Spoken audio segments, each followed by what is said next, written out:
네, 안녕하세요. 국제물류론 이론 강의 시작하도록 하겠습니다.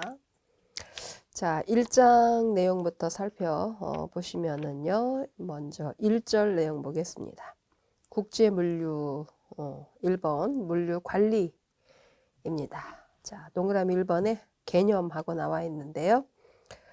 물품의 흐름을 종합적으로 관리하는 것으로 각 그 대상은 하역, 포장, 보관, 운송, 유통, 가공, 정보 등을 포함한다. 자, 물류라고 하는 개념이죠. 물자의 흐름이다, 물품의 흐름이다 라고 하는 것이고요. 그 대상은 물류 관리, 물류라고 하는 것은 이제 물자의 흐름의 용어이고 이 물류를 관리를 해야 된다는 거죠. 관리는 왜 해야 되느냐? 물류를 잘하기 위해서 관리가 필요하죠. 그러면은 물자의 흐름의 어떤 부분을 관리를 해야 되느냐? 물류라고 하는 것에는 물자의 흐름에는 여러 가지 기능들이 들어가 있습니다. 하역 기능, 보관 기능, 운송 기능 등등 이런 기능들을 관리하는 일, 이거를 이제 물류 관리 이렇게 이야기를 하지요. 그 대상에 하역, 포장, 보관, 운송, 유통, 가공, 정보 등을 포함하여 그것을 종합적으로 관리하는 일, 이걸 우리가 물류 관리 이렇게 이야기를 합니다. 자, 그렇다면 물류 관리를 하는 목표가 있네요. 동그라미 2번에 물류 관리를 통한 원가 절감, 그리고 재화의 시공간적 효용 가치 창출을 통한 시장 경쟁력 강화라고 되어 있죠. 자, 물류를 관리하는 이유가, 즉 목표가 뭐에 있을까라는 겁니다. 아까 위에서 여러 가지 기능들이 있다 그랬는데 그런 기능들을 관리를 했을 때 어떤 목표가 달성이 돼요? 원가, 비용이 즉 절감이 됩니다. 뿐만 아니라 물류를 관리를 했을 때 또 하나의 목표가 있습니다. 물류 서비스, 물류 서비스의 질적 개선에도 목표가 있다. 이렇게 이야기를 할 수가 있죠. 자, 그래서 목표는 두 가지, 원가 절감과 서비스 개선이다. 이렇게 보시면 되겠습니다. 자, 특징 살펴보시면요. 기억번 보시면 상적 유통과 구분되는 물류는 마케팅의 물적 유통을 의미한다. 이렇게 돼 있죠. 자, 상적 유통과 구분되는 물류다 그랬어요. 상적 유통이라고 하는 것은 상적 유통이 있고요. 물적 유통이라고 하는 것이 있습니다. 그 상적 유통은 우리가 줄이면 뭐가 돼요? 상류가 됩니다. 상류가 되죠. 그럼 물적 유통을 줄이면 뭐가 되는 거죠? 물류가 됩니다. 자, 그래서 이 상류라고 하는 것은 유통의 일부분이에요. 물류도 유통의 일부분입니다. 그럼 상류는 무엇을 의미하느냐? 상거래 상자예요. 그래서 상거래 활동을 위한 활동인 거죠. 상거래 활동인 거죠. 그래서 상적 유통과 구분되는 물류는, 즉 물적 유통은 마케팅의 피지컬 디스트리뷰션을 의미한다. 이렇게 되어 있는 겁니다. 그래서 상적 유통, 물적 유통, 상류, 물류 이렇게 구분을 해요. 자, 상류라고 하는 것은 좀 전에 이야기한 것처럼 상거래 활동, 이것을 우리가 상류하는 거고요. 이것은 좀 전에 우리가 뭐라 그랬죠? 물자를 어떻게 흘려보낼 거냐, 이것은 이제 물류라고 한다 그랬죠. 상거래 활동을 우리가 보통 영업을 통해서 주로 이제 영업부에서 주로 상거래 활동을 하지요. 계약을 그 계약을 따오고 하는 판매, 이와 관련된 내용이고요. 판매가 있은 다음에 이제 물적 유통이 있지요. 이 물적 유통은 주로 이제 물류부에서 기업의 부서에서 담당을 한다. 이렇게 볼 수가 있겠습니다. 자, 니은 보시면 물류 합리화를 통한 물류비 절감은 소매 물가와 도매 물가 상승을 억제하는 데 있다. 기여한다. 자, 물류 합리화를 달성하게 되면 물류비는 당연히 어떻게 되죠? 절감, 비용이 낮아지게 됩니다. 그로 인해서 물류 비용이 절감이 되면 판매 비용도 그만큼 줄어들 수 있게 되는 거죠. 그래서 소매물가, 도매물가를 어떻게 낮출 수 있는데 기여가 가능하다. 이런 의미. 디귿번 물류 합리화는 상류 합리화에 기여한다. 자, 물류를 합리화시키면 이것이 영향을 상류에도 미쳐야 안 미쳐요? 미치죠. 그래서 물류 합리화는 상류 합리화에 기여할 수 있다. 상거래 규모의 증가를 유도할 수 있다라는 겁니다. 네. 상류가 증가를 하면 물류도 당연히 증가를 합니다. 그 물류가 잘 되면 상류도 잘 될 수 있다. 네, 상호 보완적인 관계다. 그런 의미가 될 수 있는 거죠. 리을번 참여기업 간 조정과 협업을 강조하는 공급사슬 관리의 중요성이 증대하고 있다. 최근에 들어서 이제 우리가 물류라고 하는 부분을 SCM으로 관리를 합니다. 공급사슬 간의 관리다. 모든 그 연쇄적인 그 이해관계자들이죠. 그래서 부품을 공급하는 부품 공급업자가 있고 그 부품을 공급을 받아서 물품을 생산하는 생산업자. 이 생산업자는 도매상에게 공급하는 공급업자가 되죠. 도매상은 또 소매상에게 공급하는 공급업자가 되고 모든 연쇄가 다 공급 기능으로서의 그런 연쇄 효과가 있다라고 하는 공급사슬 관리에 중요성이 증가하고 있다라는 거. 자, 그래서 이제 물류 관리의 개념과 목표 그리고 그에 관한 이제 특징을 몇 가지 살펴보셨고요. 이번에 보시면 국제물류 개념 특징이 있습니다. 국제물류 이렇게 돼 있죠. 이건 이제 물류에 관련된 설명을 드린 거고 앞에다가 이렇게 뭐가 붙었어요? 국제물류가 나옵니다. 국제자가 붙었습니다. 그러면 이 물류라고 하는 것이 금방 이야기한 것처럼 물자의 흐름이다 그랬는데 물류가 어디에서의 물류를 가리킨다? 국제 간, 국가와 국가 간. 이 얘기는 국가와 국가 간의 물류다. 국가와 국가 간의 물류다. 이 얘기는 국가에서 국가로 뭐 해야 된다는 거예요? 국경을 넘어 이동을 해야 된다라고 하는 의미예요. 이것은 국내에서의 물류와는 상당한 차이를 나타내게 되죠. 국경 내에서 우리나라 내에서의 물류와 국경을 넘어가는 물류는 이거는 차이가 상당히 크죠. 네, 국경을 넘는다는 것 자체가 어려운 또 여러 가지 절차들, 복잡한 절차들이 추가가 되기 때문에 그렇습니다. 자, 개념을 살펴보시면 2개국 이상에서 생산과 소비의 시공간적 차이를 극복하기 위해 유무형 재화에 대한 물리적 경제 활동이다 이렇게 되어 있습니다. 국제 물류의 개념에는 반드시 국가와 국가 간 2개국 이상의 어떤 개념을 포함을 시켜라 그랬어요? 국경의 개념을 포함을 시켜야 되는 의미. 자, 그렇다면 이제 국제 물류의 특징을 보시면 기억번 주문 절차, 서류 등이 복잡하다. 일개 국가에서 다른 국가로의 뭐를 한다는 의미예요? 주문을 한대요. 우리나라 내에서 주문하는 것이 아니라 다른 나라에 주문을 한다면 절차가 그렇죠? 국내에서의 절차보다는 여러 가지 절차를 더 거쳐야 되는 거죠. 대표적으로 국경을 넘어서 주문을 했고 또 국경을 넘어서 들어와야 되기 때문에 그 절차에 필요한 서류들이 훨씬 더 많이 추가되고 서류들이 복잡해지는 거죠. 그런 의미가 되겠고요. 니은번 보시면 장거리 운송에 의한 환경적 부담이 있다.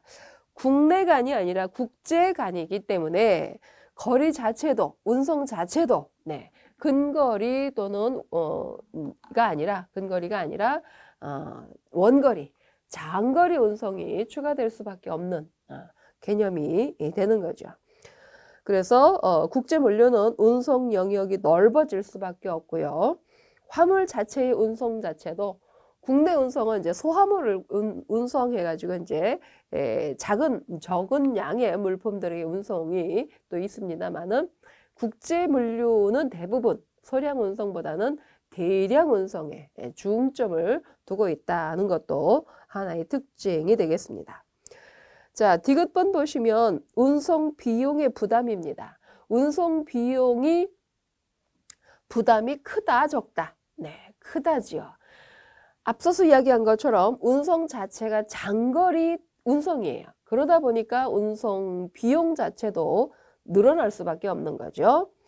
그 다음에 리을번, 최적의 물류 시스템 구축이 필요하다. 운송 비용이 늘어나면 전체 물류비도 당연히 늘어나게 됩니다. 그렇기 때문에 물류 비용을 줄이기 위한 노력들을 해야 돼요. 거기에 맞는 뭐를 필요로 한다? 시스템.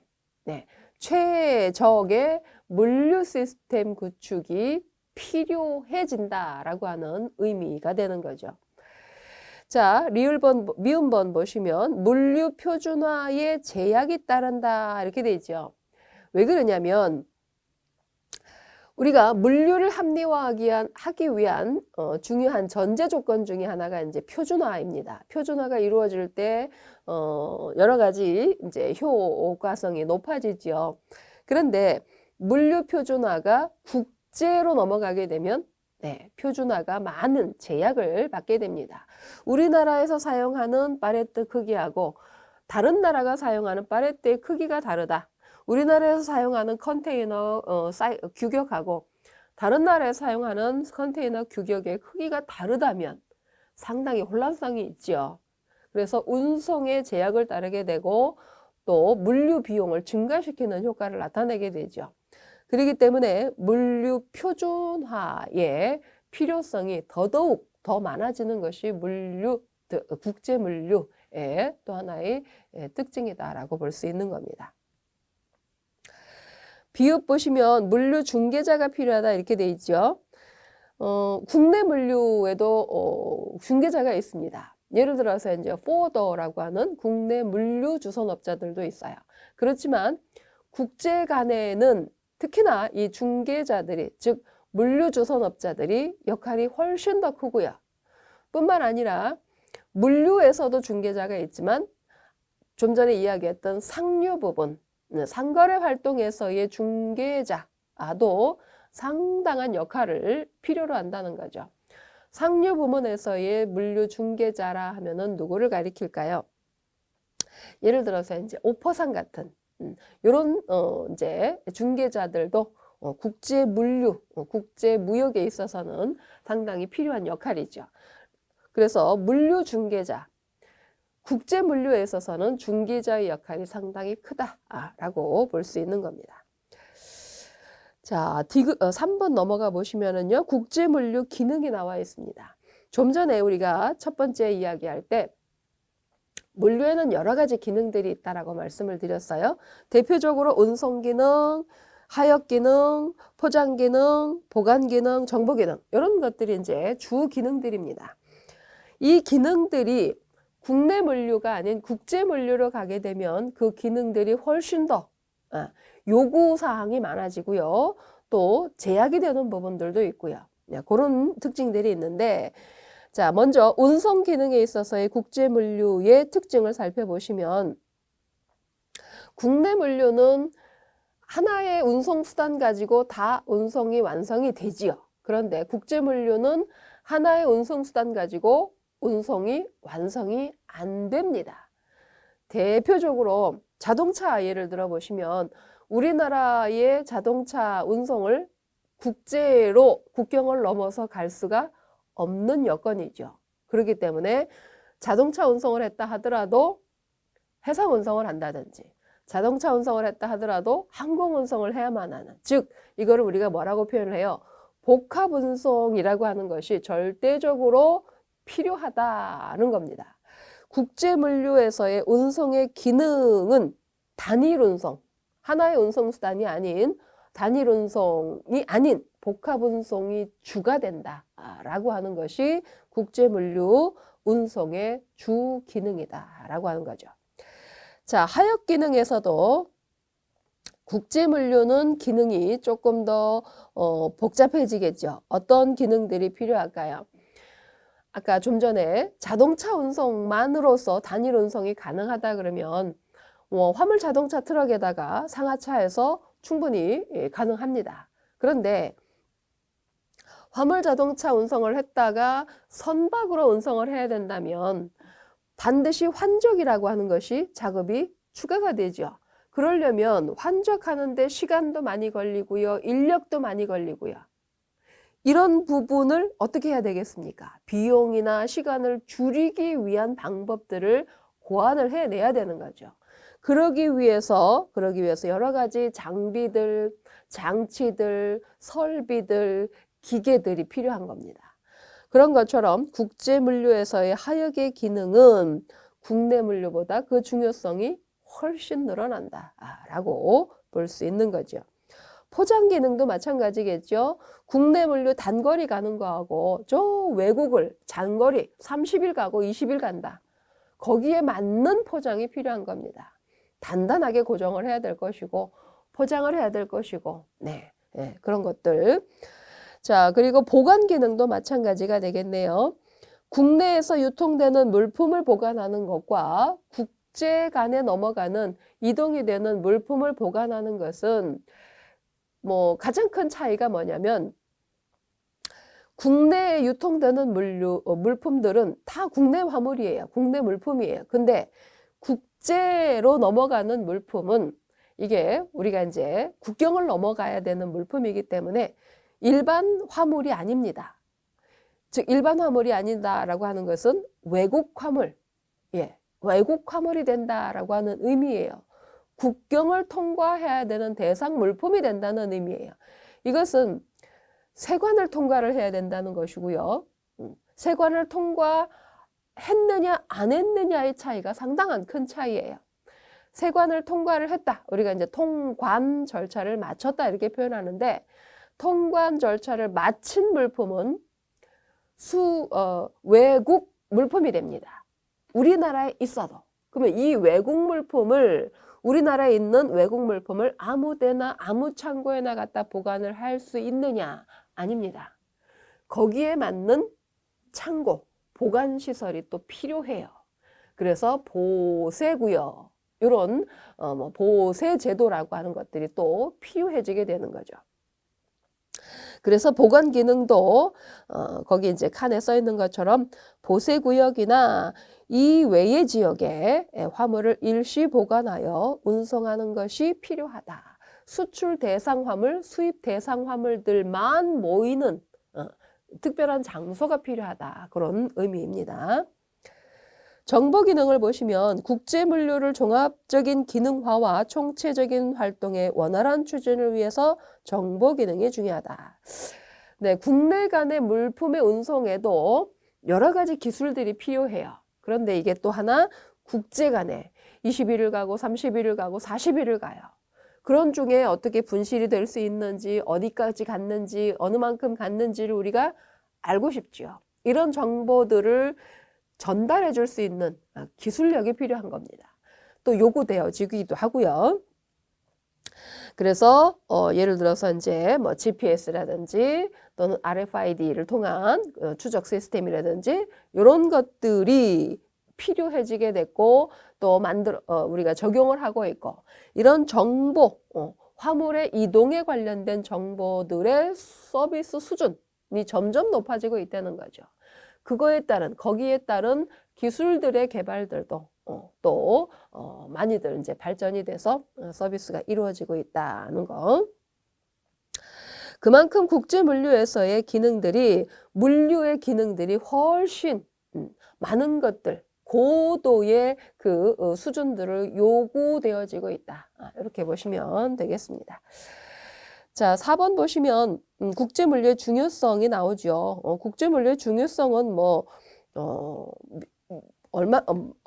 몇 번을 강조해도 부족함이 없죠. 국제물류라고 하는 것이 국제물류의 비용을 줄일수록 뭐가 줄어요?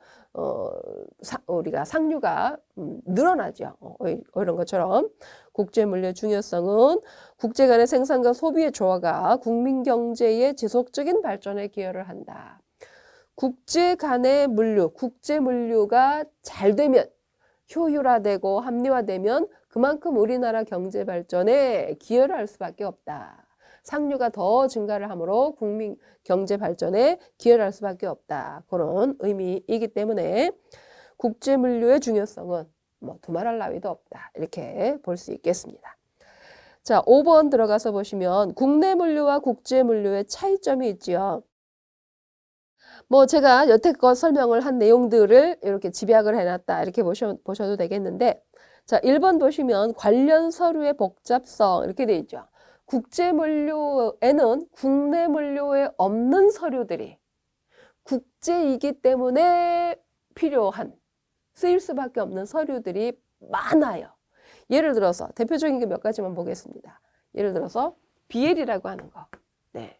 BL이 있죠. 그리고 LC라는 거 있죠. CI라고 하는 거 있죠. 대표적으로 이제 CU라고 하는 거 있죠. 이런 서류들이 국제이기 때문에 쓰이는 대표적인 서류들입니다.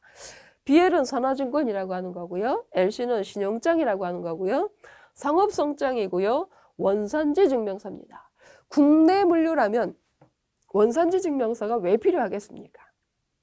우리나라 물품을 외국으로 보내야 되고 외국 물품을 우리나라에 들여와야 되기 때문에 원산지 증명서라고 하는 서류가 필요하다는 겁니다. 국내 물류에서는 쓰이지 않는 서류들이 많이 쓰인다. 더 복잡해지고, 네. 관련 서류가 복잡해진다. 두 번째, 중개자의 존재. 아까 좀 전에 설명을 했었죠. 상거래에서의 오퍼상, 운송에서의 주선인, 포워더 이런 사람들이 훨씬 국내 물류보다 훨씬 그 중요성이 커지는 거죠. 주문 절차가 복잡해지고요. 4번 보시면 물류 비용은 어떻게 해요? 늘어날 수밖에 없습니다. 장거리, 원거리를 가기 때문에 운송 시간도 늘어날 수밖에 없습니다. 그에 따른 손실의 위험도 덩달아서 증가할 수밖에 없는 거죠. 큰 차이가 국내 물류와 국제 물류 간의 손실의 위험이 차이가 나는 거죠. 5번 요소별 기능상의 차이도 크죠. 예. 뭐 아까 좀 전에 우리 3번에서 봤던 그런 기능들이 국내 물류보다 국제 물류에서의 그 중요성이 훨씬 더 커진다라고 하는 겁니다. 자, 그 기능상의 차이점에 대해서 표로 정리를 해놨는데, 국내 물류에서는 주로 공로 운송이 주라 그랬고요. 국제 물류에서는 복합 운송이 주다. 아까 설명한 내용. 보관하역은 국내 물류는 물류센터나 배송센터가 중심이지만 국제 물류는 어디가 주예요? 항만이나 공항, 즉 복합 물류 터미널이 주가 되는 거죠. 포장. 국내 물류는 경제성, 편리성, 간이성에 중점을 두지만 국제 물류는 운송에 중점을 둡니다. 그래서 팔레트를 써야 되고 컨테이너를 써야 되고 이런 것들이죠. 정보도 달라지지요. 화주나 운송업체, 주선업체가 독자적으로 정보를 확보하는 반면에 국내 물류는, 국제 물류는 누구에게? 해외 고객에게까지, 국내 간이 아니기 때문에 국내 화주가 해외 고객에 이르기까지의 모든 정보를 망라해서 그것을 정보를 제공을 해야 되는 범위나 시간이나 정보의 양 자체가 달라지는 거죠. 이런 것들이 국내 물류와 국제 물류의 차이다라고 볼 수 있겠고요. 요거에 관련돼서도 이제 문제가 가끔 등장하는 것을 볼 수가 있습니다. 잘 정리를 해 두시기 바라고요. 6번 보시면 국제물류 관리 나와 있죠. 이 부분은 이제 아까 좀 전에 제가 설명을 드린 부분인데, 물류 관리의 앞에다가 뭐가 붙었어요? 국제자가 붙었어요. 그래서 비용이나 이런 것들도 상당히 늘어나는 거죠. 목표는 국내 물류나 국제 물류나 동일합니다. 서비스, 그 다음에 비용 절감이 되겠고요. 그 밑에 보시면은 이제 물류비 구성 요소가 나와 있죠. 물류비 구성 요소를 보시면 포장비, 수송비, 하역비, 재고, 보관비, 정보 관리비, 보험비 이런 비용들을 어떻게 관리를 해야 물류 비용이 어떻게 해요? 줄어들어요. 어떻게 관리를 할 것이냐, 어떻게 줄일 것이냐의 문제, 이것이 국제 물류 관리의 목표다라고 봅니다. 자, 7번 보시면 국제 물류 관리 필요성이 있죠. 뭐 이 국제 물류 관리 필요성도 뭐 굳이 여러분들이 이렇게 뭐 쭉 설명이 돼 있습니다. 필요성을 강조하지 않아도 그 필요성은 너무나도 중요하다 이렇게 볼 수 있어요. 자, 기억본 보시면 물류가 국내 제품의 수출 경쟁력 증가에 기여한다. 물류가 수출 경쟁력, 우리나라의 수출 경쟁력에 기여를 해야 하네요. 당연히 하는 거죠. 물류 합리화, 물류 효율화가 이루어져야 우리나라 수출에 기여를 당연히 하게 되는 거죠. 물류가 느려요. 한번 주문을 하면은 뭐 며칠이 걸리고 답이 오는 것도 며칠이 걸리고 계약이 성사되는 것도 몇 달이 걸린다. 이런 수출을 누가 하겠습니까? 우리나라 물품을 누가 수입하려고 하겠습니까? 네. 물류, 즉 물품의 전달 자체도 신속하게 정확하게 해준다면 그만큼 수출도 늘어날 기여가 되는 거죠. 수출 증가에 기여를 하게 되는 거죠. 정보 시스템 발전으로 물류 관리를 신속 정확하게 처리하고 비능률적 요소를 제거해서 효율성을 증대시켜야 되는 거. 이유가 거기에 따르죠. 해외 고객의 다양한 요구에 신속하고 정확하게 물류를 당연히 반응을 우리가 해줘야 되는 거고요. 제품 수명 주기가 짧아지고 있죠. 네. 예전에는 하나의 물품을 만들어 놓으면 그거를 오랜 동안 사용했었습니다. 그러나 요즘은 제품 자체의 수명 주기가 상당히 짧아졌습니다. 거기에 따라서 물류 자체도 그만큼 빈도수가 늘어난다는 거죠. 제품 수명 주기가 짧아지면 물류 빈도수는 늘어날 수밖에 없다. 자, 해외 거점 확대, 해외 조달, 아웃소싱이 증가한다. 이것도 이해되시죠? 우리나라 거점이나 조달 자체도 해외에서 하죠. 아웃소싱도 국내에다만 하는 것이 아니라 다른 나라에 여러 나라에 아웃소싱을 하고 있기 때문에 거기에 따른 물류도 증대할 수밖에 없고 그만큼 국제 물류가 중요하고 필요하다라고 하는 의미가 되겠습니다. 자, 동그라미 2번에 보시면 해외 직접 구매 영향입니다. 우리나라가 해외에서 직접 구매하는 형태가 늘어요, 줄어요? 당연히 늘고 있죠. 여러분들이 전자상거래, 즉 EC 합니까, 안 합니까? 해외 직구도 하시지요. 이런 것들이 국제 물류에도 영향을 준다, 안 준다? 당연히 준다입니다. 해외 직접 구매가 어떤 영향을 주느냐. 물류 정보 시스템 필요성을 증가시킨다. 통관 업무를 담당하는 전문 인력에 대한 수요가 증가된다. 그리고 정확하고 체계적인 다빈도 서량 운송의 필요성이 증대된다. 이런 것들입니다. 해외 직접 구매가, 즉 전자상거래가 증가할수록 뭐가 늘어난다고요? 국제 물류의 필요성은 증가할 수밖에 없다. 이런 의미. 자, 8번 넘어가겠습니다. 국제 물류 관리의 효율화 방안입니다. 자, 그렇다면 국제 물류를 어떻게 관리를 해야 되느냐? 어떻게 효율화를 달성을 할 수 있을 것이냐의 문제. 자, 동그라미 1번에 혼재하자. 네. 물류의 효율화 방안 중에 하나가 화주들이 개별적으로 10개 기업이 각자 배송을 하고 운송을 한다면 운송 비용이, 물류 비용이 폭발적으로 늘어나겠죠. 그거를 10개 기업이 모여서 하나의 운송을 한다면 대량으로 할 수 있을 것이고요. 운송 비용이 그만큼 줄어들 거라는 거죠. 혼재. 이거는 이제 다른 표현으로는 우리가 공동 운송으로도 이해하시면 되겠는데 혼재를 통한 운송의 효율화. 네, 중요한 팩트죠. 자, 그 다음에 과포장은 피하되 포장은 어떻게 해라? 견고하게 해라. 물류 비용을, 즉 손실 비용, 파손이나 이런 것들을 줄이려면 어떻게 해야 돼요? 포장도 그만큼 원거리, 장거리를 가기 때문에 거기에 맞는 포장을 해야 된다는 거죠. 운송수단의 적재 효율을 높여라. 아까 이 적재 효율을 높이기 위한 방법 중에 하나가 아까 제가 뭐라 그랬죠? 1번에 나왔던 혼재입니다. 네, 공동운송. 이것이 적재 효율을 높이는. 그리고 운송 경로는 어떻게 하라고요?